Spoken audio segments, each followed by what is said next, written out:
Hola, muy buenas tardes. Tengan todos ustedes. Mi nombre es Luz Mariela Carrasco de Universidad ISEP y me complace presentarles este espacio donde tendremos nuestra masterclass de psicofarmacología. De igual manera, les comento, como les comentaba hace unos momentos, que pueden ir dejándonos sus preguntas en el chat y al final estaremos respondiéndolas. Al igual, si tienen dudas generales, vamos a estarlas atendiendo. Antes de iniciar y de presentar a nuestro experto y al tema, damos la bienvenida a Carolina Araujo, directora de admisiones de Universidad ISEP, quien nos compartirá una información importante sobre nuestra universidad. Bienvenida, Carolina, y adelante. Muchas gracias. Es un placer para mí poder compartir con ustedes este espacio.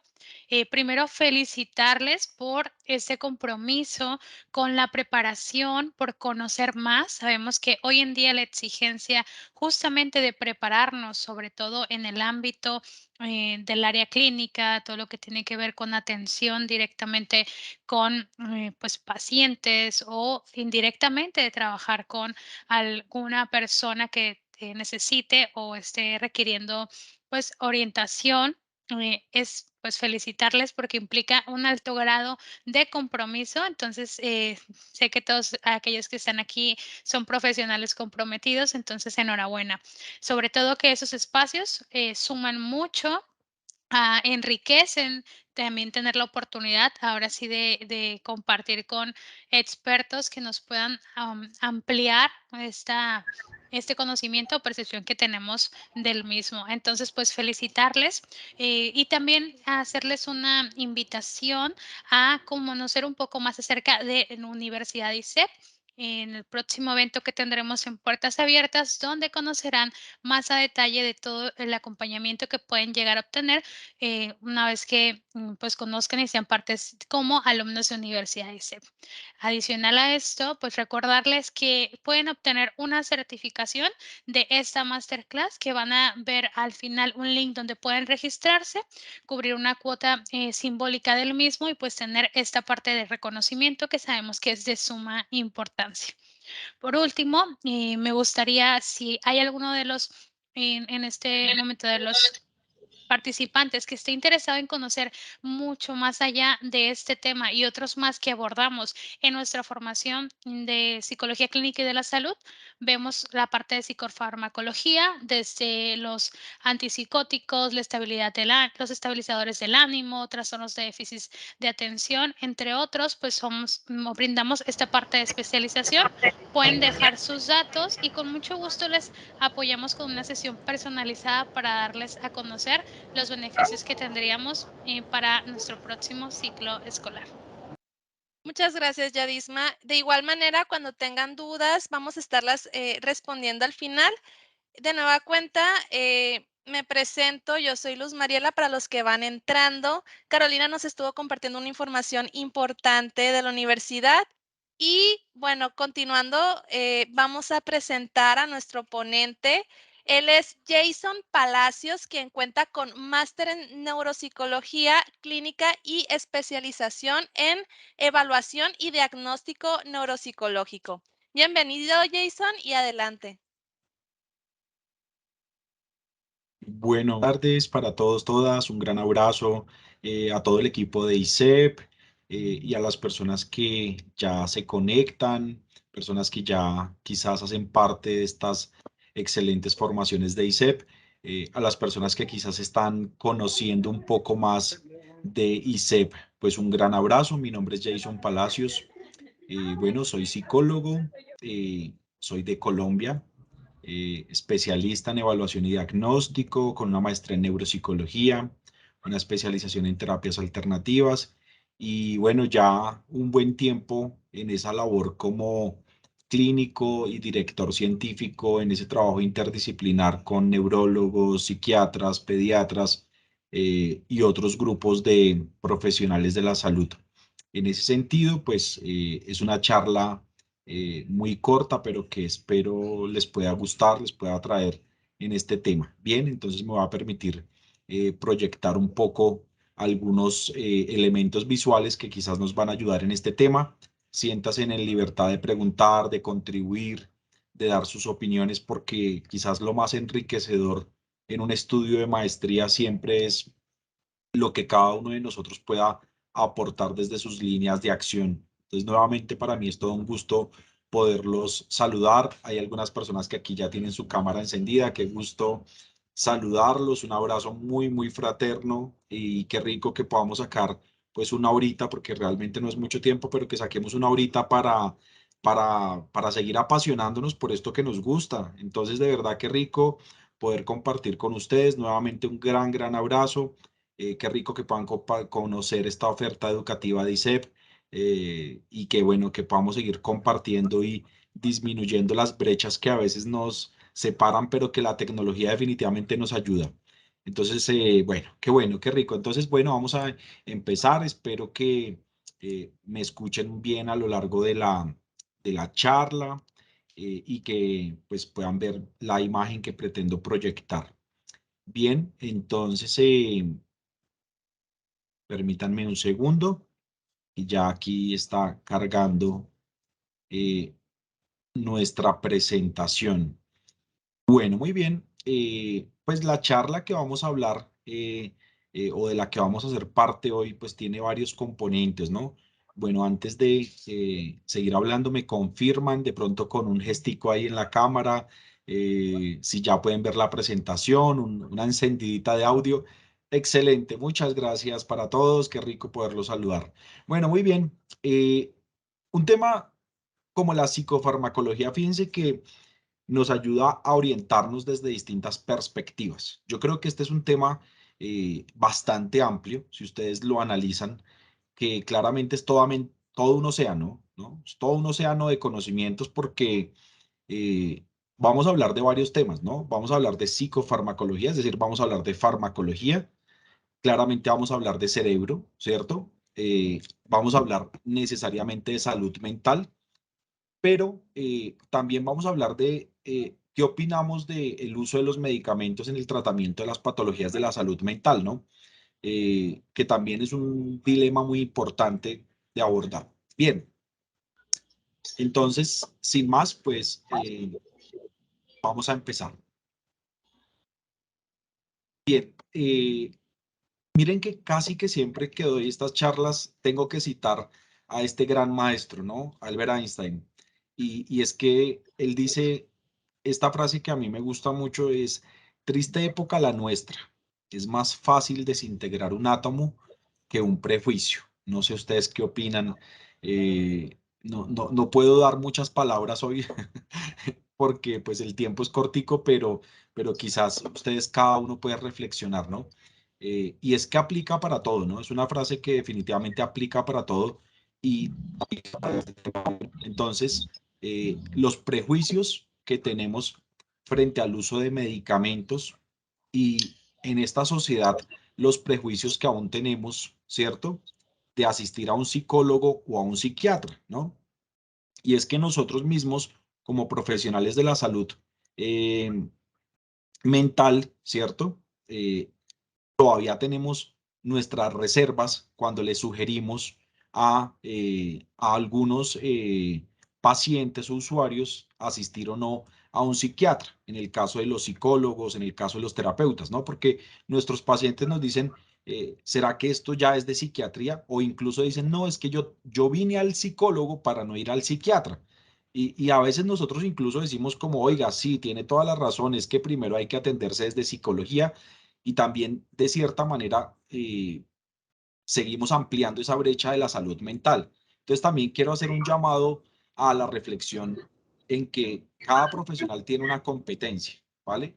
Cada profesional pues tiene un alcance que le da su formación, y en ese sentido, seguramente como psicólogos, psicólogas, terapeutas, vamos a intervenir en ciertas situaciones, pero definitivamente, y como lo vamos a ver a lo largo de esta presentación, seguramente van a haber momentos que desde la perspectiva médica se va a hacer útil una ayuda, ¿no? Es decir, cómo nosotros garantizar, y comienzo a abordar temas generales, a un paciente, por ejemplo, con diagnóstico de Alzheimer, ¿cierto? Decirle que solamente con estimulación cognitiva va a mejorar, ¿cierto? Si bien es cierto, hay medicamentos, no hay un medicamento que cure el Alzheimer, pero definitivamente sí hay medicamentos como la ribastigmina, otro tipo de medicamentos que ayudan, ¿cierto?, a que esa recaptación, ¿cierto?, de ciertos neurotransmisores del cerebro, pues no afecte evolutivamente la enfermedad, ¿cierto?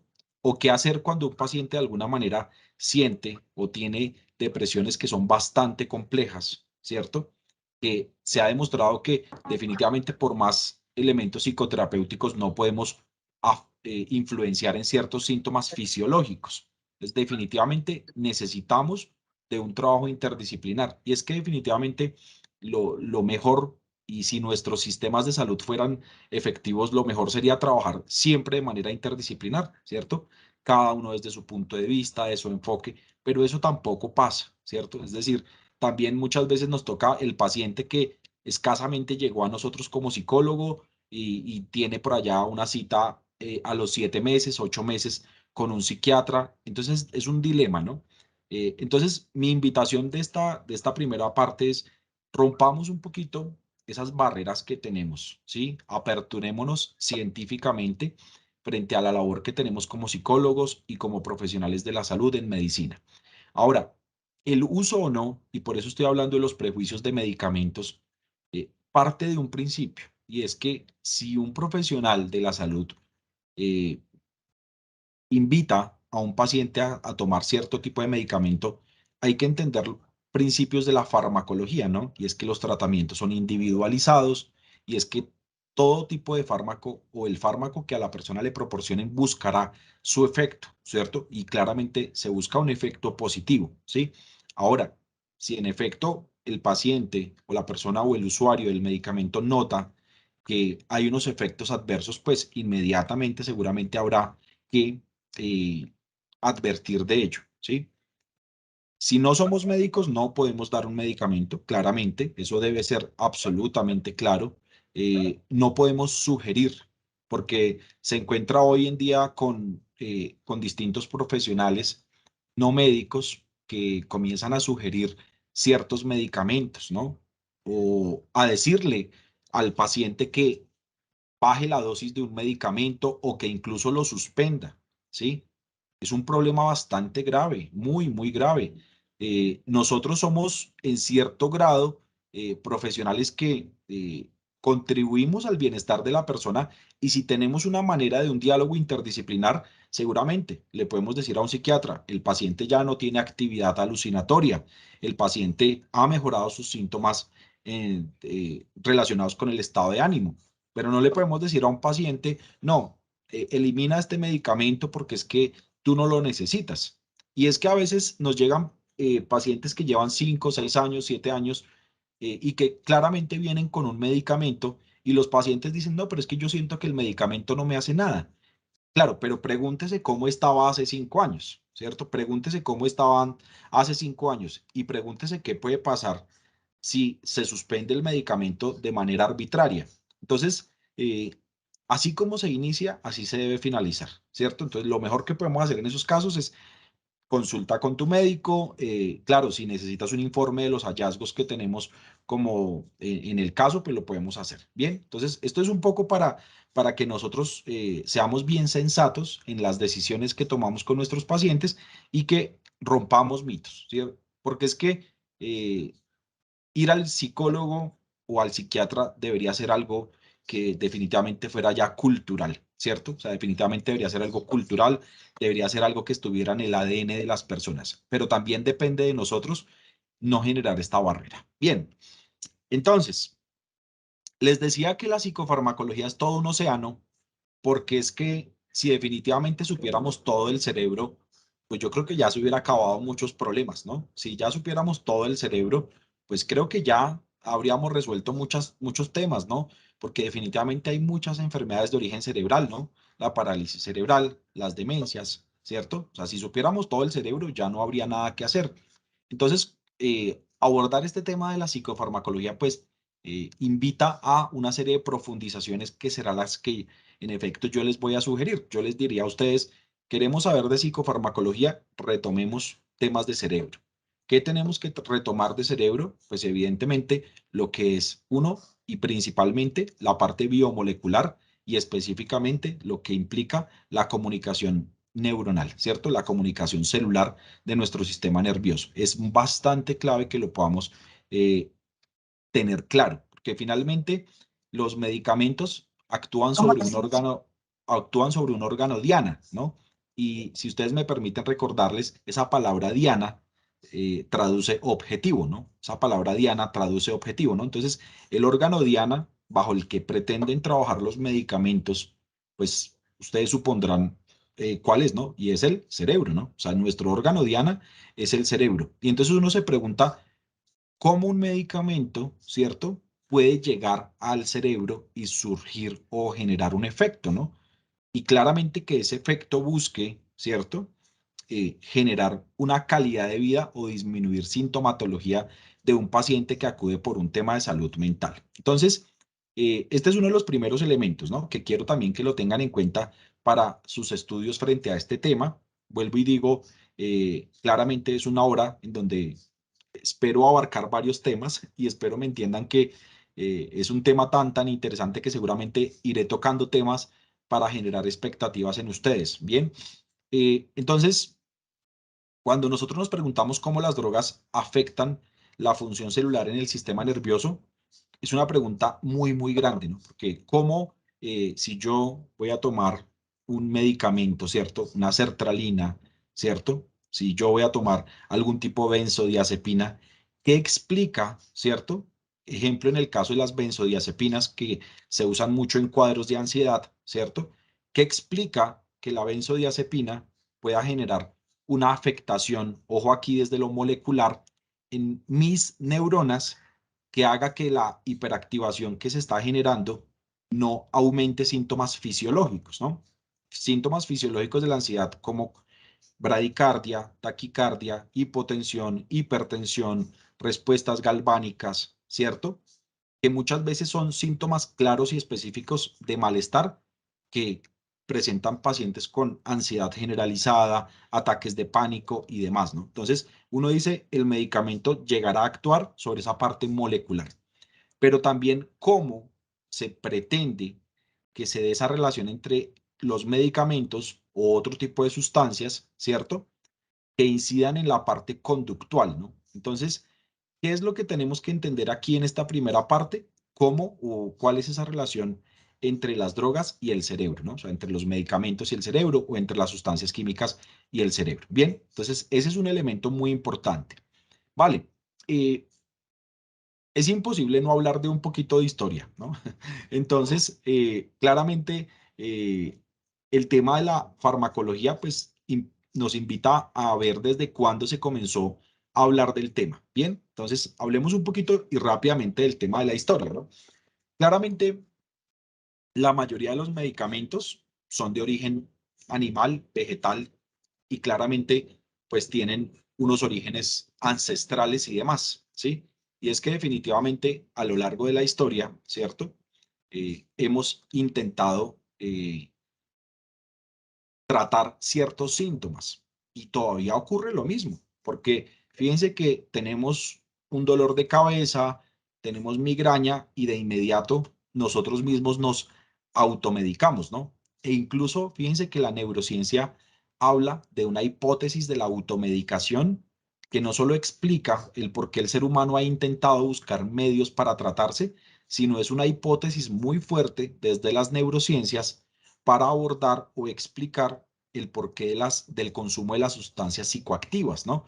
Y tampoco me voy a ir tan lejos porque, o si no, nos vamos a un tema inmenso que son las adicciones, ¿no? Los trastornos de la conducta adictiva. Porque fíjense que esta hipótesis de la automedicación parte de ese principio de que la persona que no podía dormir, por ejemplo, decía, ah, bueno, no puedo dormir, entonces tengo que consumir marihuana, ¿cierto? Entonces voy a consumir marihuana porque la marihuana me va a generar sueño. Y resulta que por allá en el cerebro, si ustedes lo recuerdan bien, había algo que se llama, o hay algo, que a veces nos falla, pero existe y se llama el sistema de recompensa, ¿no? En una estructura por ahí que se llama el núcleo accumbens. Y es que esa estructura del cerebro detectaba qué situaciones nos generaban recompensa y qué situaciones nos generaban castigo. Pero ese sistema de recompensa era tan potente o es tan potente que le envía señales a todo nuestro cuerpo diciéndole, esto que acabas de hacer o que acabas de consumir te generó bienestar. ¿Qué tipo de bienestar? Depende, ¿no? Depende. Puede ser un bienestar conductual, puede ser un bienestar físico, ¿cierto? Puede ser alivianar ciertos síntomas. Entonces, fíjense que históricamente, pues siempre se ha buscado de alguna manera tratar cierto tipo de situaciones que no son sencillas. Ahora, ustedes estarán preguntando qué tipo de medicamentos fueron los primeros. Pues fíjense que este concepto que sigue siendo actual fue uno de los primeros elementos que se abordó históricamente, ¿no? Y era la purga, ¿no? Y es que seguramente todos hemos escuchado de ese tema, de la purga, ¿no? Y es que a veces sentimos como cierto tipo de malestar físico y demás, y decimos tenemos que purgarnos, ¿no? Y miren que desde ahí empezó todo esto. Y estas purgas, pues básicamente eran cierto tipo de extractos de plantas que le generaban a las personas vómito porque se suponía que tenía que salir algo.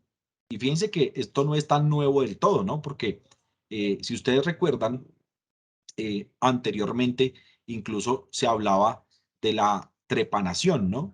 Entonces, el punto era que algo tenía que salir.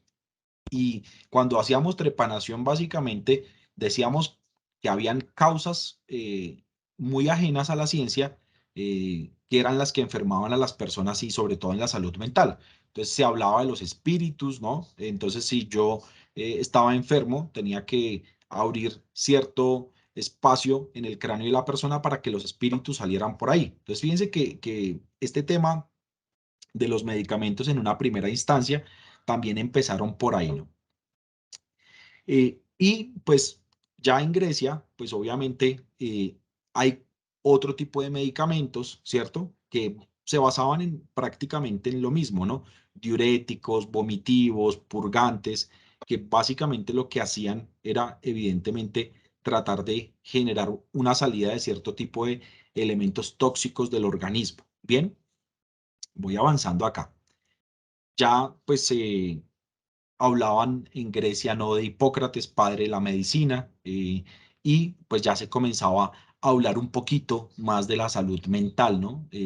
Acuérdense en Hipócrates todos sus hallazgos, avances, escritos y demás, ¿no? Eh, en últimas, en esta primera etapa, los medicamentos buscaban que se expulsaran, ¿cierto? La sustancia que aparentemente le estaba haciendo daño al ser humano. Aterricemos esto un poquito a la salud mental. Hablemos de los primeros momentos, porque es que el tema de la psicofarmacología no es muy antiguo. O sea, realmente el tema de la psicofarmacología podría decirse que incluso es reciente, ¿cierto? Y fíjense que antes del siglo XIX se comenzó a explorar en una serie de sustancias, ¿no? Bromuros, hidrato de coral, iosina, que lo que trataban era de sedar y calmar al paciente. ¿Y qué pasaba en este siglo XIX? Que los pacientes llegaban, por ejemplo, con cuadros de agitación, episodios graves de ansiedad, y lo que se buscaba era calmar y sedar, ¿cierto? O sea, fíjense que, ¿qué se estaba tratando en esta época? Todavía se estaba tratando el síntoma, ¿cierto? Entonces el paciente llegaba agitado, ¿qué teníamos que hacer? Calmarlo, ¿sí? Ahora, todos los efectos secundarios habidos y por haber en este tema, pues ustedes los imaginarán, ¿no? O sea, efectos, pues básicamente que afectaban, ¿cierto? La salud mental general de la persona, su rendimiento laboral y demás. Pero pues ahí se comenzaron a explorar cierto tipo de sustancias, ¿no? Y demás. Ya hacia el siglo XX, pues aparecen los barbitúricos, ¿cierto? Que pues evidentemente son compuestos químicos que inciden o son la base, ¿cierto? De gran parte de los medicamentos actuales incluso, ¿cierto? Y pues se comienza toda una época de ensayo y error, porque hay que aceptarlo y hay que reconocerlo. Y quizás fue una época compleja en donde pues la salud mental, la psiquiatría pierde bastante credibilidad porque pues sencillamente se daban cierto tipo de medicamentos, ¿sí? Pero pues no se podía reconocer una causa, no se podía reconocer en sí que se estaba tratando y demás. Entonces, pues lo mismo, estos barbitúricos para esta época del siglo XX, fíjense que pues intentaban sedar y calmar, ¿no? ¿Qué pasaba? Pues que los pacientes llegaban agitados con brotes psicóticos y pues evidentemente se buscaba estabilizar orgánicamente esta situación, recordar a todos y todas que nosotros bajo ninguna circunstancia podemos atender pues un paciente en episodio psicótico, ¿no? O sea, es decir, en una primera instancia. Quiere decir esto que yo no podría llegar y recibir o recepcionar un paciente que está en un episodio psicótico y ofrecerle una primera atención. Yo seguramente, si estoy en un sitio de salud mental, sugiero rápidamente una atención médica porque gran parte de los episodios psicóticos suelen tener una causa o una etiología orgánica, como cuál, una infección urinaria, ¿cierto? Alguna intoxicación que claramente nosotros no podemos tratar, ¿sí? Ahora, si ya el paciente sigue en el episodio psicótico, ya está siendo tratado farmacológicamente y somos parte del equipo interdisciplinar, recordar que lo que tenemos que hacer es trabajar sobre las ideas, por ejemplo, ideas delirantes, trabajar sobre las ideas irracionales que está teniendo ese paciente, ¿cierto? E ir de alguna manera generando aproximaciones conductuales a que la persona siga o vuelva a estar orientada en tiempo, espacio y persona, ¿no? Pero fíjense que para esta época esto era lo que pasaba, ¿no? Entonces, para esta época era lo que pasaba. Ahora, ¿qué hacían con estos barbitúricos también para esta época? Pues que, por ejemplo, recuerden que estábamos en épocas también saliendo de guerras y demás. Entonces, los soldados, sí, que hay que decirlo así, fueron grandes contribuyentes a la salud mental, no solamente desde la perspectiva de la psicología clínica, sino la neurología, ¿no? Ustedes recordarán que gran parte de los hallazgos de la neurología se los debemos a los soldados, ¿sí? Y esto hay que decirlo, ¿no? Porque es que el soldado que estaba en la guerra recibía una herida por un proyectil, ¿cierto? Y no moría necesariamente, sino que se le afectaban áreas de su cerebro, ¿no? El área de Broca, el área de Wernicke, o áreas específicas de la memoria, el lenguaje expresivo o comprensivo. Entonces los soldados contribuyeron en gran medida. Entonces, ¿qué pasaba? Que estos soldados llegaban con cuadros de lo que hoy seguramente identificamos con un estrés postraumático, ¿cierto? Con toda su sintomatología, ¿no? Física, fisiológica, cognitiva, social, o sea, todo el cuadro de estrés postraumático. ¿Y qué ocurría? Pues que al paciente se le trataba igual de sedar, calmar sintomatológicamente, pero ¿qué pasaba con la causa, no? ¿Qué pasaba con lo que originaba esto? Fíjense que fue una época difícil porque de alguna manera no se trataba la causa, ¿no? Entonces, pues, en efecto, pues el paciente principalmente tenía efectos secundarios, pues como la somnolencia, ¿no? Entonces ya el paciente pasaba al otro extremo. Y eso también incluso, fíjense que no es tan lejano a lo que pasa actualmente. Gran parte de los pacientes que llegan a las alas de salud mental, a instituciones de paso, pues, ¿qué pasa? No le podemos tratar cierto tipo de sintomatología. Entonces, ¿qué decimos? Nada, démosle el medicamento, ¿cierto?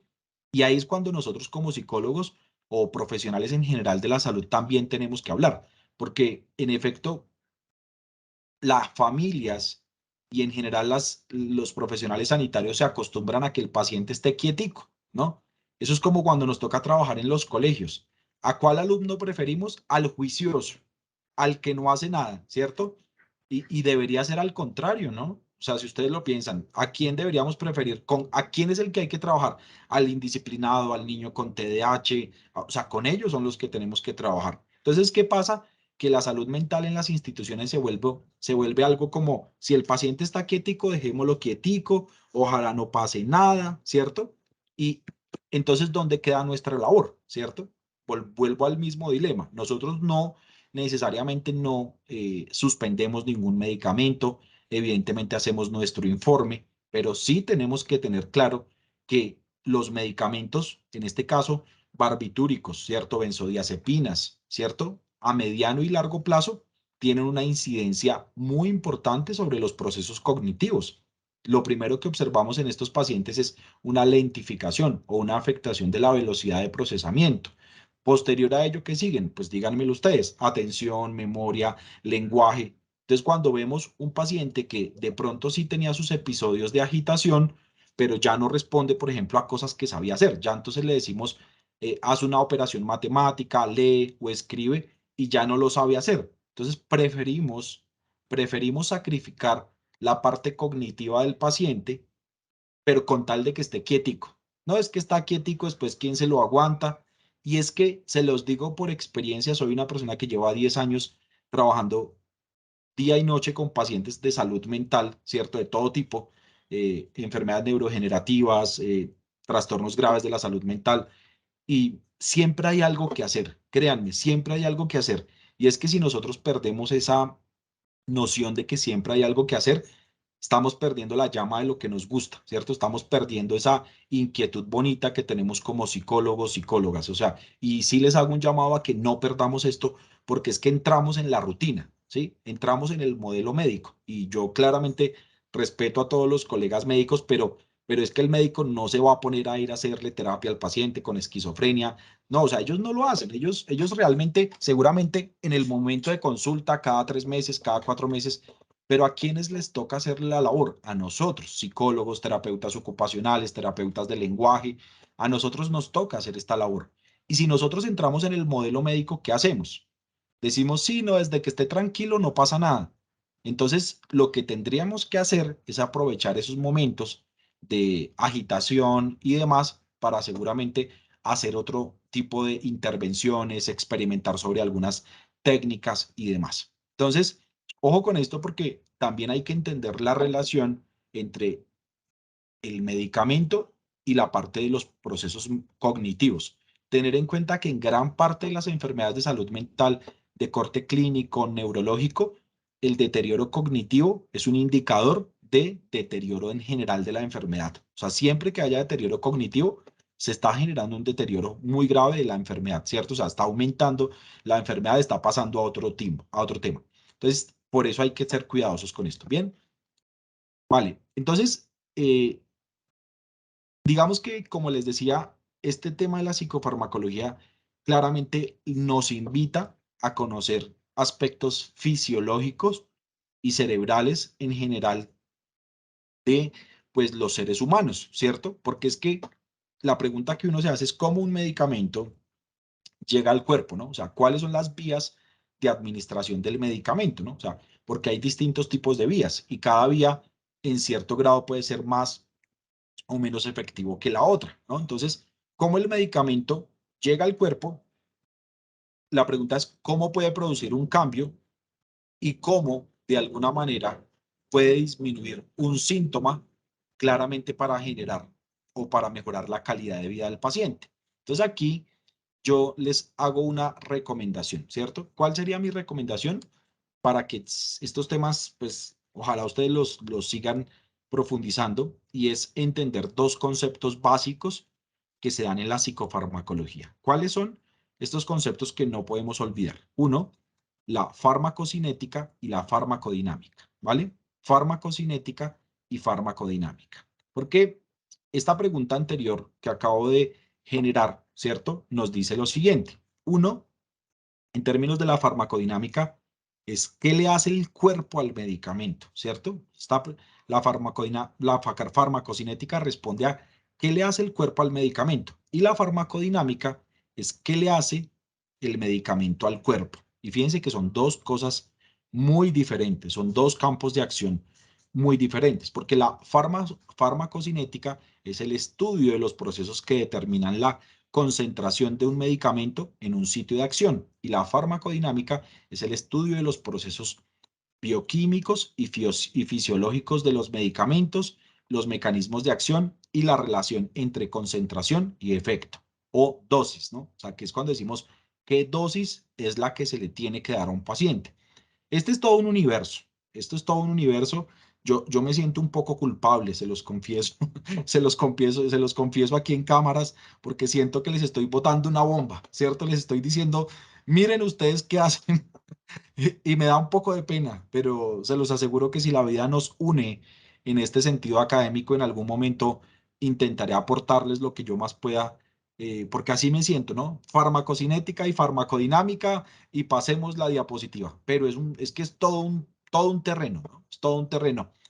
Y yo también les digo, no es que tengamos que saber de todo, no, pero mínimamente si nos preguntan, incluso nuestros pacientes a nivel de psicoeducación, por lo menos sí tendríamos que darles explicaciones de por qué las dosis, por qué una dosis, por qué se va aumentando, porque a veces los pacientes nos dicen, doctor, doctora, ¿será que yo puedo ya ir dejando el medicamento? Entonces hay psicólogos, y digo porque pues me duele hablar de mi profesión, pero hay psicólogos que de repente dicen como, sí, no, quítelo ya. O sea, un paciente que está tomando, por ejemplo, quetiapina de 100 o de 200 miligramos, ¿cierto? Y lleva 6 meses con una dosis. Para los conocedores, los que están un poquito aproximados a estos temas, la quetiapina es un medicamento con múltiples usos, se usa como antipsicótico, se usa para dormir, pero pues una dosis de 200 miligramos es una dosis altísima, ¿cierto? Entonces, si a mí mi paciente me dice, es que tomo 200 miligramos de quetiapina y yo quiero ya como dejarlo, yo he visto casos de profesionales de la salud mental que le dicen, sí, no, tranquilo, déjalo que eso no pasa nada, ¿cierto? Y yo digo, Dios mío, ¿qué pasa con estos cursos de farmacodinámica y farmacocinética, no? O sea, creo que para todos es claro que hay abstinencia rápidamente y que el cuerpo de inmediato reacciona al suprimir evidentemente el uso de la sustancia. Y es que pasa con todo. Si queremos hacer esto, hagamos un ejercicio nosotros mismos y es quitémonos el azúcar. Si nosotros somos consumidores de azúcar de uno u otro tipo en harinas, entonces quitémonos el azúcar porque como aquí deberíamos saber todos que el azúcar es más adictiva incluso que la cocaína, ¿cierto? Somos más adictos al azúcar que a la cocaína. Entonces, fíjense que si usted se quita el azúcar, usted dice, voy a iniciar una dieta drástica, ¿no? En estas épocas modernas de las dietas, entonces yo me voy a quitar el azúcar. Usted a los 3 días está diciendo inconscientemente, y perdónenme, uso ese término, eh, usted está diciendo, oiga, tengo ganas de un heladito, oiga, tengo ganas de un chocolate, ¿cierto? A los 3 o 4 días. ¿Y eso cómo se llama, mis queridos amigos? Abstinencia, ¿cierto? Abstinencia. Y fíjense que nos llega el mensaje, y es que es difícil las dietas, si ustedes se ponen a pensar, es bien complejo ese tema de las dietas. Entonces, pasa exactamente con los medicamentos. Entonces, ojo porque el paciente tiene que hacerse unos estudios. Al paciente cuando le comenzaron a dar un medicamento le hicieron estudios y depende de la parte etaria donde esté la persona. Si estamos con adultos mayores, claro, al paciente le tienen que hacer estudios porque eso no es darle quetiapina porque sí, sino que se tuvo que revisar cómo está su sistema hepático, sus riñones, porque a 5 años o a 6 años, un medicamento como la quetiapina afecta a los riñones, ¿no? Y eso es bastante grave en general para toda la población, pero para pacientes polimedicados como los adultos mayores, personas de más de 65, 70 años, pues es grave. Entonces, fíjense que esto sigue insistiendo en ojo con el trabajo interdisciplinar. No nos las demos de sabios, podemos identificar ciertos conceptos, pero expliquémosle a la persona, mire, hay unos efectos que su medicamento le viene haciendo a su cuerpo, que no solamente están concentrados en el dolor de cabeza, en la memoria, en la depresión, sino que han generado toda una dinámica en su cuerpo. Porque es que así como el paciente llega y dice, el primer día es que el medicamento me dio dolor de cabeza, náuseas, vómito, diarrea, va a pasar lo mismo cuando se le suspenda. El paciente va a entrar en una crisis de abstinencia grave. Entonces, queridos compañeros que abordan los temas de salud mental, ojo con esas recomendaciones que pueden ser nocivas. Bien, bien. Ahora, ¿a qué tendríamos que llegar nosotros? Pues claro, a un modelo integral de atención en salud mental, ¿no?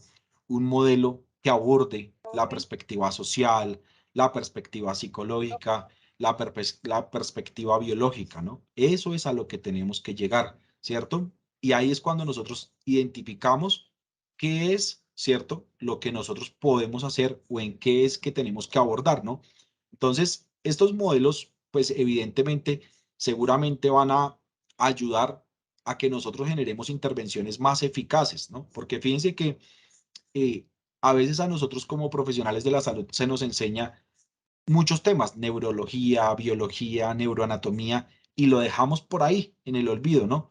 Entonces se nos olvida la respuesta fisiológica del estrés, de la ansiedad, de la depresión, se nos olvida. Y y miren que es que la gran mayoría de los pacientes que derivan en psiquiatría son personas que están yendo necesariamente porque no logran soportar los síntomas físicos, ¿cierto? Entonces yo no logro soportar el mareo que me da cuando tengo ansiedad, la pérdida del equilibrio, ¿cierto?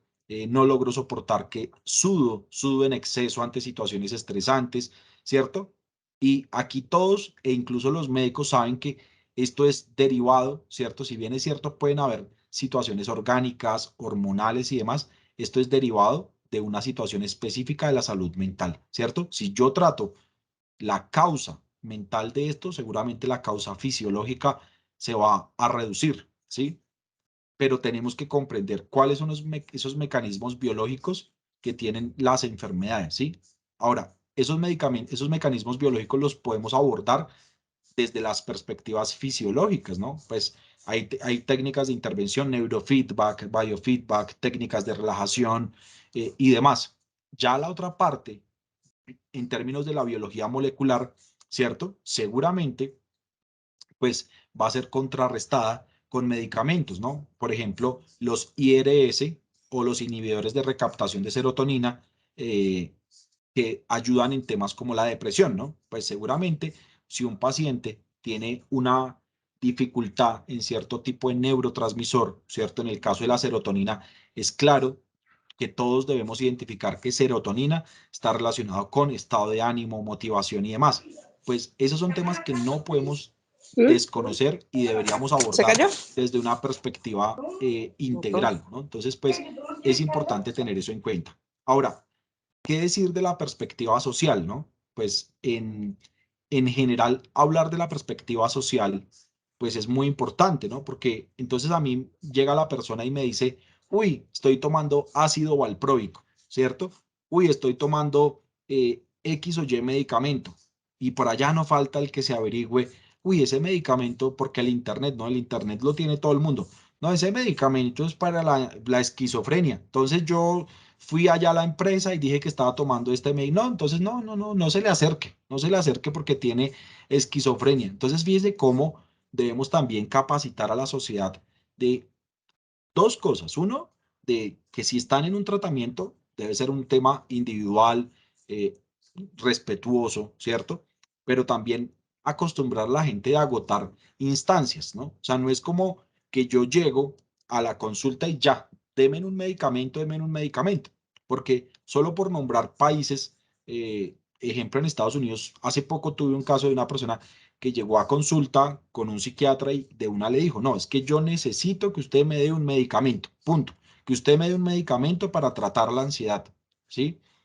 Y un psiquiatra pues le dice como, pero yo necesito explorar lo que te pasa, necesito hacer todo un tratamiento de qué está ocurriendo, ¿cierto? Y al final, después de la evaluación, él le dice, no, pues es que no amerita darle un medicamento, o sea, usted debe acudir al psicólogo y la persona al final de la consulta le dice, no, yo no voy a ir al psicólogo porque yo no estoy loco, loca, o sea, no estoy loco, entonces no, yo no voy a ir, usted me tiene que dar el medicamento. Entonces también es generar una educación cultural de bajo qué instancias llegamos a cada profesional, ¿sí? Entonces, eso es muy importante. Y pues obviamente lo psicológico, ¿no? Nuestro rol. ¿Cuál es nuestro rol en términos conductuales, emocionales, en términos de pensamiento, en términos de una evaluación psicométrica de una persona, como depende del modelo de cada uno? Entonces, fíjense que esta triada, pues seguramente va a tener buenos resultados a nivel de un paciente con afectación de la salud mental. Porque, no sé, a menos de que ustedes tengan otra opinión, pero eh, yo creo, no sé ustedes qué piensan, un paciente con un cuadro de depresión se va a curar solo con un medicamento, o sea, va a estar bien solo con el medicamento. ¿Qué opinan ustedes? ¿Sí o no? Definitivamente no. Un paciente con un cuadro agudo de depresión, con síntomas fisiológicos, solo se va a beneficiar de tratamiento psicológico. No, ¿cierto? Entonces, creo que la respuesta ustedes la tienen, ¿no? Tenemos que trabajar de manera mixta, integral, pero también entrenar a la sociedad, ¿no? Porque es que eh, también invalidamos los temas psicológicos. Y es duro, le ponía un ejemplo a alguien, a algunos estudiantes en otra sesión que tuve y les decía, la gente se espanta cuando ve que alguien se suicida, ¿no? Entonces la gente, cuando alguien se ha suicidado, todo el mundo está espantado, ¿no? La gente dice como, eh, Dios mío, qué tragedia, ¿cierto? Pero cuando la gente pide ayuda, ¿cierto? Cuando un adolescente le dice a su papá o a su mamá, venga, yo me siento mal, me siento triste, pues la respuesta de los papás muchas veces, ¿cuál es? Ay, eso no sea bobo, eso es de voluntad, eso no sé qué, pero cuando se suicidó todo el mundo, no, pero yo no sé cómo lo hizo, por qué lo hizo. Y si nos ponemos a rastrear gran parte de los casos de suicidio, han dejado una huella, ¿cierto? Han tratado de pedir alguna ayuda y demás. Entonces, es un tema bien integral, ¿vale? Bueno, eh, entonces, ¿cuáles son algunas sugerencias que yo quiero darles? Pues, eh, aunque nosotros la mayoría aquí somos profesionales en temas de salud mental, sí es muy importante distinguir, obviamente, de cuándo estamos hablando de un problema, ¿cierto? Un problema de algo relacionado con la personalidad, cuando estamos hablando de algo relacionado con la cultura y cuando ya es un tema de salud mental, ¿sí? Miren, esto no sobra porque les voy a poner ejemplos de lo que nos pasa a los psicólogos y psiquiatras. A veces confundimos, ¿cierto? Características de la personalidad con trastornos de la personalidad, ¿cierto? Entonces, y son cosas bien diferentes. A veces confundimos en los niños una dificultad atencional con un TDAH, ¿no? Un trastorno de déficit de atención e hiperactividad, ¿cierto? Eh, y así, pues obviamente, esto puede llegar o puede derivarse en temas relacionados con esta situación. Para las personas que están levantando su manito, como el tiempo es tan corto, voy a dar una sesión, creo que vamos a dar una sesioncita de intervenciones al final, ¿vale? Para no cortar estas ideitas porque es que es un tiempo muy cortico. Entonces, sí es importante que revisemos este tema, ¿vale? Lo dejo aquí en este aspecto y demás. Ahora, ¿cuándo remitir? Miren, yo creo que está la pregunta que deberíamos o nos hemos hecho en algún momento, o si no la hemos hecho, que sea el momento de hacerlo, ¿vale? Miren que cuando yo estoy asesorando prácticas de estudiantes en clínica, en temas de salud mental, en pregrados y posgrados, siempre se pregunta lo mismo, ¿no? O sea, ¿en qué momento yo debería remitir a mi paciente, ¿cierto? Y sobre todo porque eh, a veces remitir pareciera que fuera sinónimo de no poder, ¿cierto? Como yo lo voy a remitir porque es que no puedo, ¿cierto? Y tenemos que quitarnos ese prejuicio. Yo no remito porque no puedo. O sea, hay muchas causas para remitir a nuestros pacientes, pero mi recomendación, o sea, mi recomendación es en estos temas que estamos tocando de salud mental, es si usted tiene un paciente con ansiedad, depresión, trastornos de la personalidad, bueno, lo que sea, remita independientemente de cuando hayan circunstancias fisiológicas asociadas que estén afectando la vida cotidiana de la persona. Ejemplo, remita cuando hay trastornos del sueño, cuando hay hiporexia, es decir, disminución en la conducta, en la ingesta alimentaria, remita cuando hayan síntomas fisiológicos asociados, ¿cierto? Ahora, sobra decir que tenemos que remitir también cuando claramente hay aspectos relacionados con ideas de suicidio y demás, ¿no? O sea, esto es bastante claro, ¿vale? Bien, entonces, ese cuando remitir es claro que debe ser siempre que encontremos causas fisiológicas. Entonces, por eso hay que preguntar, por eso es que este tema, cuando a mí me pedían que hiciera una invitación al público, yo les decía, hay que entender también el trabajo interdisciplinar, ¿cierto? Porque a veces estamos con nuestros pacientes que tienen ansiedad o depresión y fíjense que no les preguntamos nada de lo físico, ¿cierto? Dejamos ese tema al lado. No le preguntamos a un paciente si está comiendo, si está durmiendo, si tiene síntomas gastrointestinales. Por eso les digo que es que olvidamos rotundamente este tema. Entonces pareciera que incluso entre psicólogos, no es que eso es el neuropsicólogo, no es que esto es el clínico. Entonces el paciente tiene que pasar por 20.000 especialistas para que le digan lo que tiene. Entonces, hay que preguntar sobre los síntomas físicos y fisiológicos asociados, ¿cierto? Porque tengan en cuenta que estos no los podemos necesariamente abordar. O sea, si tenemos que sugerirle al paciente una consulta interdisciplinar en pro de mejorar cierta sintomatología, por favor hagámoslo, ¿vale?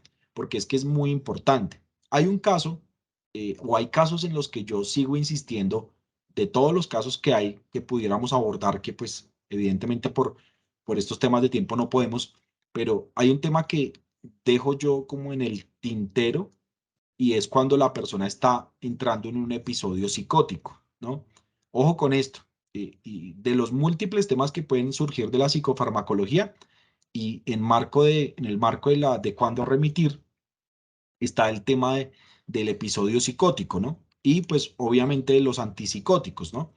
Eh, y es que nuestros pacientes, fíjense que pueden comenzar con sintomatología que seguramente si no lo prevenimos va a desencadenar en un episodio psicótico. Entonces, ¿cómo nos damos cuenta que el paciente puede llegar a el episodio psicótico? Pues claramente cuando se comienza a dar, cuando se comienzan a generar ideas sobrevaloradas. Entonces, ese paciente que nos dice, es que en mi trabajo me persiguen, ¿cierto? Es que en mi trabajo todos me quieren hacer daño. Y al principio el paciente le justifica a usted, ¿cierto? Le dice, sí, es que mire, es que cómo es posible, usted está de acuerdo, y usted nota que esa idea no solamente está siendo sobrevalorada, sino que no tiene mayores juicios racionales y que aparte de no generar mayores juicios racionales, es una idea rumiante, ¿no? Entonces el paciente antes de dormir, ¿cierto? Se acuesta pensando en eso y por eso es que hay que preguntarle, ¿no? Y después de eso se puede presentar un fenómeno que se llama la despersonalización, ¿cierto? Que es cuando el paciente claramente comienza incluso a atribuir gestos que no existen en los otros. Entonces el paciente dice, es que yo estaba mirando a mi jefe y empecé a notar cómo su rostro le cambiaba, es que es como un monstruo, ¿cierto? Y así comienza ese paciente, esa ruta, ¿cierto? De ideas sobrevaloradas, despersonalización, hasta que el paciente ya desencadena una crisis psicótica que ya puede ser parte de cualquier trastorno, ¿no? Trastorno esquizotípico, trastorno, sí, de lo que sea. Entonces, fíjense que si nosotros comenzamos a notar este tipo de cambios acelerados, abruptos en el paciente, tenemos que sugerir una consulta interdisciplinar, ¿cierto? Tenemos que sugerir rápidamente una consulta interdisciplinar. Y pues evidentemente ya ahí tendremos que ser conscientes que si el paciente inicia pues con antipsicóticos, ¿sí? Pues claramente pues va a haber una afectación de ciertos aspectos conductuales y cognitivos mientras se genera esta, eh, digamos que esta recuperación orgánica y física y fisiológica del cuerpo. Bueno, son muchos los medicamentos, son bastantes las familias que se pueden dar, ¿cierto? Pues digamos que lo que más nos toca a nosotros como profesionales no médicos, pues seguramente tienen que ver con los ansiolíticos, los antipsicóticos, los antidepresivos y evidentemente ya otro tipo de sustancias psicoestimulantes, ¿no? Pues que ya es otro tema un poco diferente del cual pues no siempre abordo porque siento que ya se va uno al campo de las adicciones, ¿no? Entonces, pues este es un tema que les dejo, pues en pro de, de sus conocimientos y bueno, pues, bueno, quisiera saber si en este momento hay algunas preguntas que quieran hacer, que podamos dar un espacio para este tema. He tratado de ser muy puntual con el tiempo para aquí a nuestros amigos de ISEP. Espero, pues, antes de las preguntas, espero que el tema haya sido de su agrado, que aunque fue un tema corto por tiempo, porque pues es el tiempo que tenemos por ahora, espero que haya sido del gusto de ustedes esta pequeña charla, diría yo, más reflexiva. Muchas gracias, maestro Jason. Efectivamente, vamos a dar un espacio para estas dudas que estuvieron surgiendo. Como les comentaba, muchas personas aquí nos estuvieron poniendo en el chat algunas dudas y comenzamos con Vanessa Estrada. Ella pregunta, ¿qué efectos causan la benzodiazepinas a largo plazo? Por ejemplo, un clonazepam.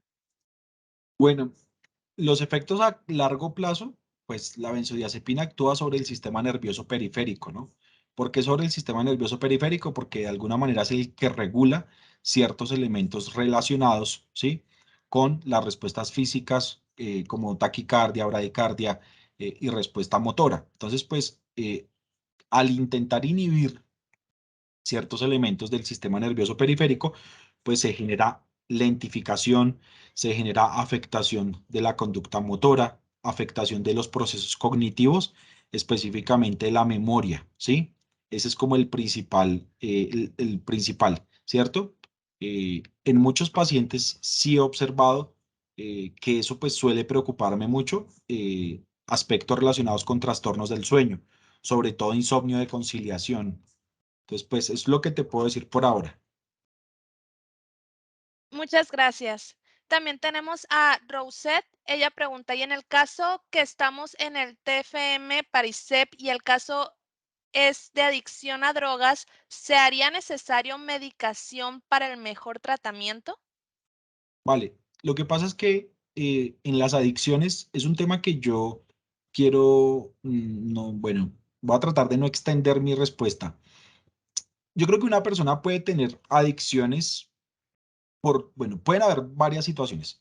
Una persona puede haber llegado al trastorno de la conducta adictiva teniendo de base una enfermedad psicológica. Es decir, una persona puede haber llegado por tener ansiedad, depresión y demás, ¿cierto? O definitivamente la persona en el consumo desarrolla este cuadro de ansiedad, depresión, ¿cierto? Desarrolla la psicopatología.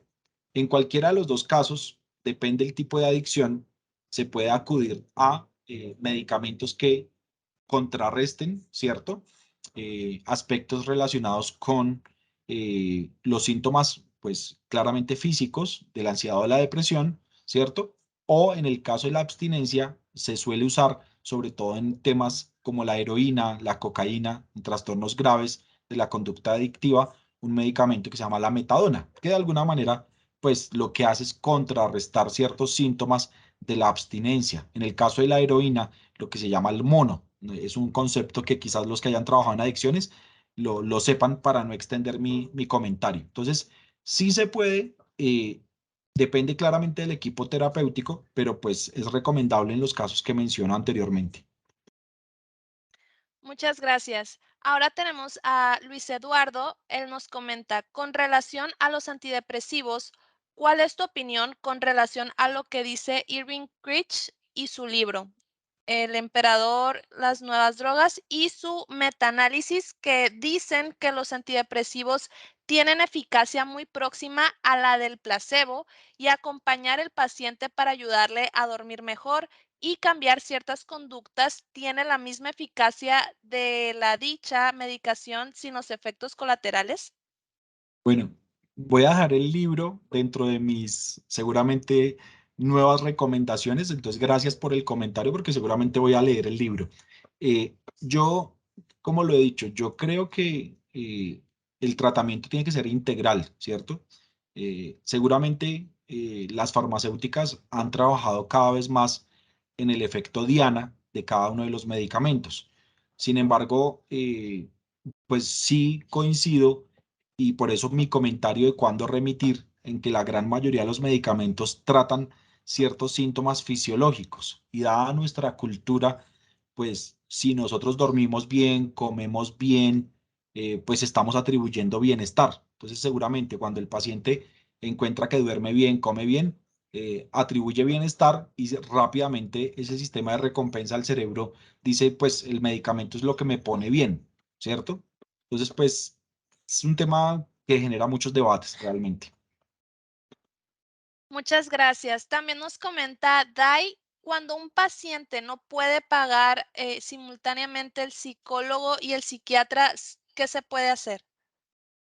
Mira, yo creo que si el síntoma fisiológico es muy grave, tendrías que hacer una valoración del síntoma fisiológico. Si el síntoma fisiológico es bastante grave en términos de riesgo de vida, en términos de sueño, alimentación, ideas de suicidio, lo mejor incluso por aspectos éticos es que se le vea desde una parte un poco más sanitaria, ¿cierto? Eh, si ya la persona seguramente se beneficia o viene beneficiándose de un tratamiento psicológico, pues seguir con esa orientación. Muchas gracias. También Georgina nos comenta, en el caso de una persona que presenta una atrofia, pero en el presente no tiene algún síntoma, ¿qué se recomienda? Y me queda corta la pregunta en el tema de atrofia, no sé a qué atrofia haga referencia. Muy bien, Georgina, de igual forma, si nos pudieras dar un poquito más de enfoque. Y continuamos con Vanessa. Ella nos comenta cómo afectan los medicamentos opioides. Bueno, nuestro cuerpo, tengan en cuenta que produce ciertas sustancias, ¿no? Gran parte de los medicamentos que se usan externamente se usan para suplir esa sustancia que nuestro cuerpo no puede producir de manera natural. Entonces, pues, los opioides siempre se han usado para la disminución del dolor, ¿cierto?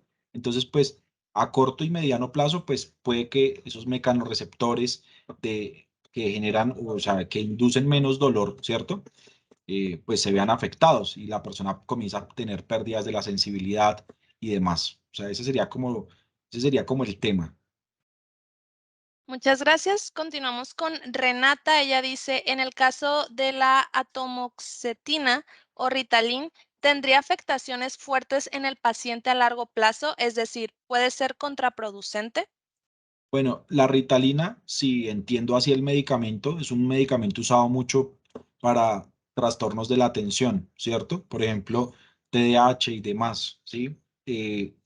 Yo no soy muy partidario, le soy lo más transparente en la Ritalina y sobre todo porque los diagnósticos, eh, si estoy respondiendo bien la pregunta, en TDAH, pues suelen ser prematuros, ¿no? 7 años, 8 años. Yo creo que sí hay un dilema ético bien interesante frente al uso de los medicamentos en infancia, ¿no? Ahora, yo en lo personal, en la parte clínica, sí he visto casos graves de TDAH, o sea, unos casos muy, muy graves que, pues que definitivamente la única opción que queda en muchas ocasiones es la farmacológica, ¿sí?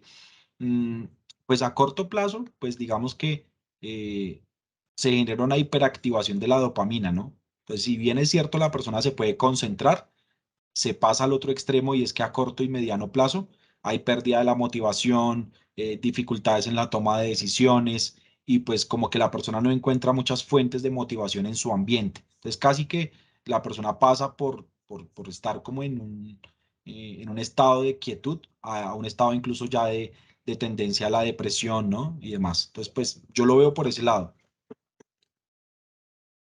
Muchas gracias. También contamos con la pregunta de Mónica. Ella comenta que lleva una paciente con trastorno de sueño, 4 horas de sueño, con gran disminución de alimentación, niveles de ansiedad moderados, nivel de depresión moderado a severo y ha pensado en el suicidio.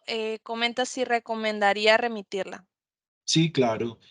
Hay unos síntomas fisiológicos bastante marcados y las ideas de suicidio, sí es mejor por temas jurídicos y éticos abordarlas desde una perspectiva integral, ¿sí? Tener en cuenta que seguramente esta persona, si no ha logrado contrarrestar los síntomas que tiene, lo mejor sería que estuviera en una institución, pues, de paso mientras se puede recomponer. También depende mucho de la red de apoyo, pero sí, definitivamente. Muchas gracias. Y bueno, dimos un espacio de 10 minutos para contestar estas preguntas, estas dudas. Y las siguientes preguntas que no se vayan a responder, vamos a decir la última, pero las siguientes que no se hayan podido responder, las seguiremos respondiendo por medio de este chat. La última pregunta es, ¿existe algún medicamento alternativo para las personas con insomnio? Nos pregunta Claudia. Bueno, a mí el tema de los medicamentos alternativos me gusta mucho. Creo que no es un secreto el uso del cannabis actualmente, ¿cierto? eh, Como medicamento alternativo. Ahora, creo que en cada una de nuestras culturas, pues hay, hay como hay unas hierbas, plantas. En Colombia es muy común la valeriana y demás, ¿no? Entonces sí, pues hay algunos elementos que se pueden usar y ahora se explora mucho con el cannabis, ¿no? Solamente tener en cuenta que no sugerir ese cannabis relacionado con alto grado de THC, que finalmente es la sustancia que genera adicción, sino pues más bien con el compuesto puro de cannabis, sobre todo sugiero en aceite, ¿cierto? Entonces el cannabis pues sí ha mostrado efectos bien interesantes para los pacientes con trastornos del sueño. También tener en cuenta que en los trastornos del sueño siempre hay que descartar causas físicas, porque una persona con un trastorno del sueño puede ir a un neumólogo porque pues, tiene que descartársele causa respiratoria, puede ir a un neurólogo porque se le puede descartar una hiperactivación neuronal, ¿cierto? o pues puede ir a un psicólogo porque pues el tema puede estar relacionado con ansiedad, depresión, rumiación y pues también que puede ser muy efectivo pues para estos temas. Entonces pues sí, pues si ya no se ha podido con ninguna de esas y el síntoma persiste, pues sí hay algunos elementos como las concentraciones de cannabis que pues yo en las investigaciones que he visto han generado bastante efecto positivo. Muchísimas gracias, maestro Jason. Y bueno, pues de momento, como les comento, vamos a seguir contestando estas dudas, estas preguntas por medio del chat, ya que se nos acabó el tiempo para contestarlas en el en vivo, pero vamos a seguirlas contestando. Y bueno, pues esperamos que las dudas, preguntas que se resolvieron de momento hayan quedado aclaradas. Y bueno, también les recomendamos certificarse en esta masterclass a un precio muy simbólico. Solo deben de ingresar al enlace que se estuvo compartiendo mediante el chat. Y nada más van a ingresar a este enlace y dejar sus datos y listo, su certificado va a estar llegando a su correo electrónico. De igual manera, les invitamos, a ingresar a nuestras redes sociales por si no pudieron acudir desde un principio, puedan acudir a nuestro YouTube, es Universidad ISEP. Ahí se va a encontrar toda la información de psicofarmacología que nos estuvo compartiendo nuestro docente. Y de igual manera, los invitamos a nuestras redes sociales porque vamos a estar compartiendo información de nuestros próximos eventos, de nuestras masterclass. Y de igual forma vamos a estar compartiendo unas historias donde queremos conocer su opinión de qué otros temas les interesaría para estas masterclass. Muchísimas gracias, maestro. Muchísimas gracias a todos los que estuvieron interactuando con nosotros. Y bueno, también les recuerdo que si aún no eres parte de Universidad ISEP y te interesa conocer más información sobre estos eventos, los invitamos a nuestro sitio web que es www.universidadisep.com. Y por mi parte sería todo. Muchísimas gracias a todos los que estuvieron aquí. Les pido por favor si todos pueden encender sus cámaras para tomar una fotografía de este evento para que estemos todos presentes y podamos subirlas a nuestras redes sociales. Los que estén interesados en participar, por favor prendan sus cámaras. Serían 3, 2, 1. Muchísimas gracias a todos y esperamos que este evento haya sido de su agrado. Una vez más les comento que vamos a seguir contestando las dudas y preguntas que hayan tenido durante el evento por medio del chat y por ahí también vamos a estar compartiendo nuestro enlace para que se puedan certificar en esta masterclass.